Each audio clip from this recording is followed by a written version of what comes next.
Welcome back to another edition of the TOEFL Minute, sponsored by toefl-master.com, here with TOEFL Master William.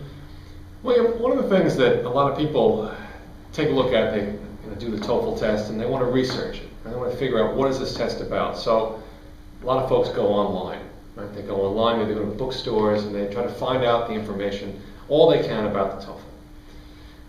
But a lot of folks complain that there's a lot of confusing information out there, online and in books, about what the TOEFL is and how students can actually beat it. What advice do you have for students? What do you say to that? It's interesting that most of the sites that are online are there to teach ESL courses, because that's easy to teach ESL. English as a second language. English as a second language. It's very difficult to teach how to take the TOEFL. Most of these sites, they don't know how to pass the TOEFL. So they teach ESL. But many of them are there just to sell advertising. Just to sell advertising. They don't care if you do anything. They're selling those pay-per-clicks. Pay-per-clicks. So that's a challenge. It's a challenge to find good information. In fact, when I first was asked to teach the TOEFL test, I did the same thing. I went online to find good information on how to teach the TOEFL. I didn't find anything but ESL classes and sites that wanted to sell information. Sell advertising. So I didn't find anything there. So I went to the bookstores and I spent several $100s on books. First, I bought one good book. It was $30, $29.95. Sure. It didn't teach me anything. I still couldn't pass the test. It was very confusing. It's about 500 pages of something that didn't make any sense to me. And I did everything they said. I still couldn't pass. And look, English is my first language. If I can't pass the TOEFL test with a first language, it's not about English. So I bought more books.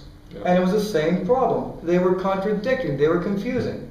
So I ended up spending several $100s on books that I threw away. And what I did was I looked at the test, how it's structured.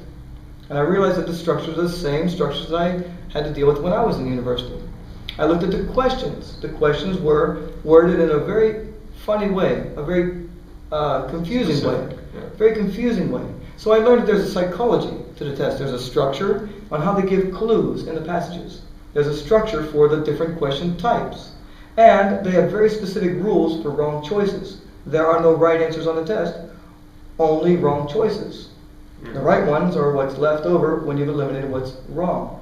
So what I did was, over the years, I've developed the TOEFL Master program that teaches students how to find the clues in the passages and how to eliminate wrong choices. And that gets them to a high score, even if they don't really understand what they're reading.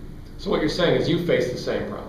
You face the same problem, and to fix that problem, you took the time, invested the energy and the resources into figuring out exactly how to pass the TOEFL, and then you've taught that to students at your institute. Even today, I spend about $200 a year on new TOEFL books because the TOEFL test changes. Sure.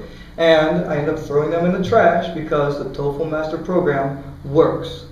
It works because it is based on the basic psychology of how tests are formed. It will work no matter how they change the test. It continues to work.